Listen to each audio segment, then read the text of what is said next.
자, 바로 시작해볼까요? 이번 시간에는 AI가 특수교육 교실을 어떻게 고도로 개별화된 맞춤형 학습 공간으로 탈바꿈시키고 있는지 파헤쳐 보겠습니다.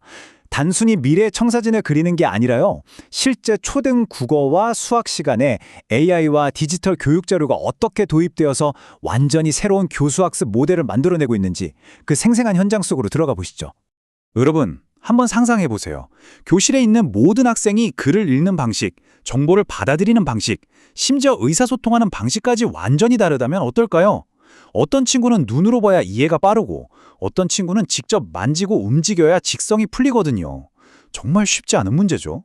이런 교실에서 기존의 일률적인 교과서식 수업이 과연 통할까요? 절대 아니죠. 바로 이 지점에서 우리가 오늘 다룰 완전히 새로운 접근법이 절실하게 필요해집니다. 여기서 아주 중요한 포인트가 하나 있습니다. 우리는 지금 AI를 그럴듯한 교육계의 유행으로 소비하려는 게 아닙니다. AI는 진정한 의미의 개별 맞춤형 교육을 현실로 만들어주는 아주 강력한 엔진입니다. 오해하시면 안 되는 게 이게 선생님을 대체한다는 뜻이 절대 아니에요. 오히려 선생님들이 학생 개개인의 인지 능력이나 신체 조건에 맞춰서 가장 완벽한 학습 경험을 역동적으로 살게 할 수 있게 도와주는 말 그대로 초능력을 달아주는 셈이죠. 자, 자료에 나오는 두 학생의 프로필을 한번 비교해 볼까요? 이걸 보면 맞춤형 교육이 왜 선택이 아니라 필수인지 단번에 알 수 있습니다. 학생 1은 시각적인 디지털 자료를 좋아하고 마우스로 요리조리 드래그 앤 드롭하는 복잡한 활동도 거뜬히 해냅니다. 반면에 학생 2는요, 직접 만지면서 배우는 걸 선호하고 세밀한 손동작에 어려워서 단 한 번의 클릭이나 아예 물리적인 교구가 필요하죠. 완전히 다르잖아요. 그러니까 이 두 친구가 한 교실에서 성취감을 느끼려면 기술이 적용되는 방식도 이들의 특성에 맞춰서 180도 달라져야 한다는 겁니다. 그럼 첫 번째 사례로 넘어가 보겠습니다. 초등 국어, 그중에서도 한글 습득 과정을 파헤쳐보죠. 이게 진짜 흥미로운 부분인데요. 초등학교 고학년 학생들의 한글 기초 수업을 할 때 선생님들이 단순히 활자만 보여주는 게 아닙니다. 수업 도입부에 생성형 AI, 예를 들면 수누 AI 같은 음악 플랫폼을 써서 아이들 눈높이에 딱 맞는 부드럽고 밝은 동요 스타일의 주제곡을 단 몇 분 만에 뚝딱 만들어 들려주는 거예요. 상상이 가시나요? 단순히 글자를 외우는 걸 넘어 청각적인 즐거움으로 아이들의 호기심과 집중력을 확 끌어올리는 거죠. 이걸 실제 수업에 어떻게 녹여내는지 3단계로 쪼개서 볼까요? 정말 치밀하게 설계되어 있거든요. 첫 번째, 도입 단계에서는 방금 말씀드린 AI 생성 노래나 시각 자료로 시선을 확 사로잡습니다. 그런 다음 전개 단계에서는 태블릿을 이용해 자음과 모음을 이리저리 움직여 글자를 직접 만들어보는 맞춤형 활동을 하죠. 마지막 마무리 단계에서는 아이들이 직접 만든 낱말들을 모아 멋진 디지털 포트폴리오로 만들어서 서로 공유합니다. 정보량이 너무 많아서 아이들이 지치지 않도록 아주 적절한 타이밍에 기술을 배치하는 거죠. 근데 여기서 잠깐 아주 중요한 주의사항이 있습니다.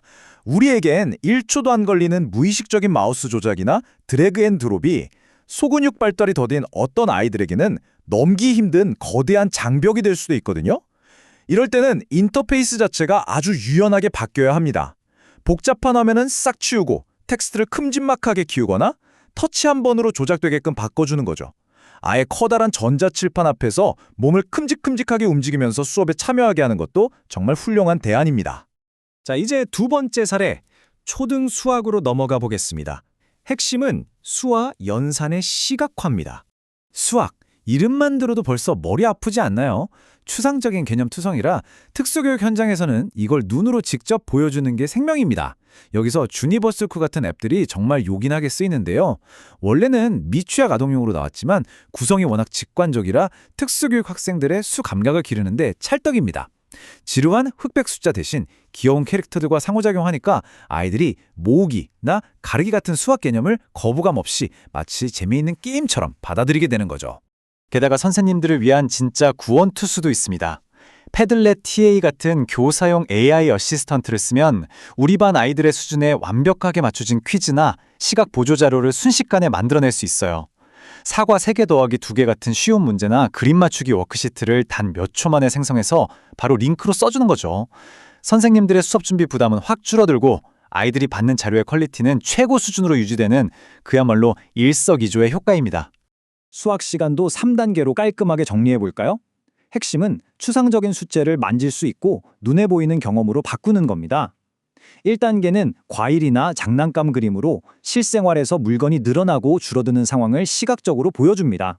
2단계는 태블릿 화면에서 물체를 직접 반으로 가르거나 합쳐보는 게임을 하죠. 그리고 3단계는 AI가 만들어준 재밌는 인터랙티브 퀴즈로 방금 배운 걸 머릿속에 쑥쑥 박히게 복습하면서 마무리합니다. 여기서 단순한 디지털 수직선이 얼마나 놀라운 역할을 하는지 한번 보세요.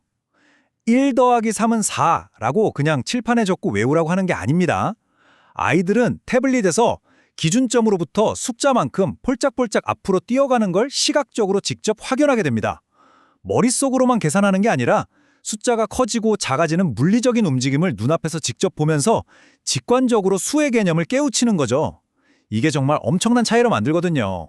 물론 완벽해 보이는 이 기술들에도 반드시 짚고 넘어가야 할 주의사항들이 있습니다. 아무리 좋은 기능도 너무 화려하면 아이들에게 인지적 과부하를 줄 수 있으니 화면은 최대한 단순 명료하게, 또 와이파이가 끊겨서 수업 흐름이 박살나지 않게 네트워크 점검도 필수고요. 클라우드 쓸 때는 개인정보 보호도 확실해야 합니다. 손 조작이 서툰 아이들을 위한 사전 연습도 빼놓을 수 없죠. 하지만 제일 중요한 건 뭘까요? AI가 뚝딱 만들어낸 자료가 진짜 우리 반 수업 목표랑 맞는지, 엉뚱한 소리를 하는 건 아닌지 선생님의 매의 눈으로 한 번 더 꼼꼼히 검토하는 과정, 절대 빠지면 안 되겠죠? 자, 이제 마지막 섹션입니다.